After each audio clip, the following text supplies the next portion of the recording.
রাসূল আকরাম সাল্লাল্লাহু আলাইহি ওয়াসাল্লামের প্রিয় সাহাবী হযরত আলী রাদিয়াল্লাহু তাআলা আনহু ইরশাদ করেন, রাসূল আকরাম সাল্লাল্লাহু আলাইহি ওয়াসাল্লাম আমাকে যখন শাসক নিযুক্ত করে ইয়ামেনে পাঠালেন, তখন আমি রাসূল আকরাম সাল্লাল্লাহু আলাইহি ওয়াসাল্লামকে বললাম, ইয়া রাসূলুল্লাহ, আমি তো এখনো যুবক, মানুষের মাঝে আমি ফয়সালা কিভাবে করব, বিচার কিভাবে করব, তাদেরকে মিথ্যা এবং সত্যের মাঝে পার্থক্য করে সফলতার পথ কিভাবে দেখাবো। তখন রাসূল আকরাম সাল্লাল্লাহু আলাইহি ওয়াসাল্লাম তাকে দোয়া দিয়ে বললেন, হে আলী, অচিরেই আল্লাহ তাআলা তোমাকে সৎপথ দেখাবেন এবং তোমার জবানকে সঠিক করে দেবেন। তারপর তিনি আমাকে সফলতার একটি গোপন রহস্য বলে দেন। তিনি বলেন, যখন তোমার সামনে কোনো একটি বিচার কার্য হাজির হবে বা তোমার কাছে যখন কোনো একটা বিচার আসবে, তখন তুমি বাদী বিবাদী উভয়ের বক্তব্য শুন। তুমি প্রথম জনের বক্তব্য শুনি তুমি কখনো বিচার কার্য শেষ করে দিবে না, তুমি বিচারের ফয়সালা দিয়ে দিবে না। তুমি বাদী এবং বিবাদী প্রথম জনের বক্তব্য শোনার পর দ্বিতীয় জনের বক্তব্য শুনবে। তুমি যদি এভাবে কাজ করতে পারো, তাহলে অবশ্যই তুমি সফলতার সঠিক পর্যায়ে পৌঁছতে পারবে। এই হাদিস থেকে আমরা যে শিক্ষাটা পাই, আমরা যদি প্রথম ব্যক্তির কথা শোনার পরে দ্বিতীয় ব্যক্তির কথা না শুনি, তাহলে আমরা কখনো একটা বিচারের সুন্দর ফয়সালা দিতে পারবো না।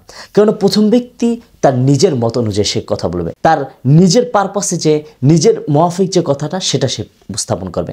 যখন দ্বিতীয় ব্যক্তি কথা বলবে, তখন সে নিজের মুআফিক অনুযায়ী কথা বলবে। যখন দুজনের কথা শোনা হবে, তখন একটা চূড়ান্ত একটা ফয়সালা বিচারক দিতে পারবে। আর দ্বিতীয় শিক্ষাটা হলো, এই কথার উপর আমল করার কারণে হযরত আলী রাদিয়াল্লাহু তাআলা আনহু কি উপাধি পেয়েছিলেন জানেন? ওয়া আকযাহুম আলী, তথা আমার উম্মতের মধ্যে সবচেয়ে সুন্দর বিচার করে, সবচেয়ে সঠিকভাবে ফয়সালা দেয় হযরত আলী রাদিয়াল্লাহু তাআলা। আর এই উপাধিটা দিয়েছিলেন স্বয়ং রাসূল আকরাম সাল্লাল্লাহু আলাইহি ওয়াসাল্লাম।